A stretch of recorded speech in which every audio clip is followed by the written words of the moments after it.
Welcome back. I won't take a long time, but I don't know where we got cut off, but you can see the answers there. Let's finish this, reteach side up, give you a few instructions for the practice, and then you'll be on your way.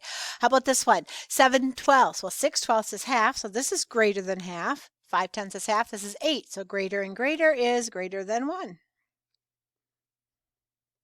A couple more, 1/6 and 2/6, which, hey, oh, I'm sorry, I read that wrong. 1/8, which is a tiny piece, and 2/6 will make less than 1 when put together.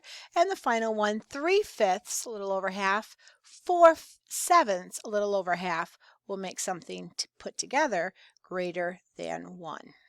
So you get the feeling of how we need to use the pieces compared to a half and then put them together. So on your practice side, which is your assignment today, the top has exact same directions. Please write greater than 1 or less than 1. In the middle, it says estimate each sum, write greater than or less than. Notice there's no equals. So again, you're just estimating. All right, we'll learn how to add these later this week. But for today, just imagine comparing it to what those pieces are compared to a half.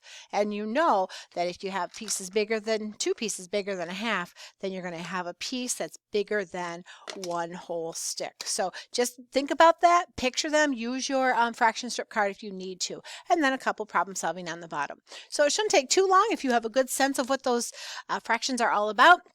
And I hope you have a great day and do your very best.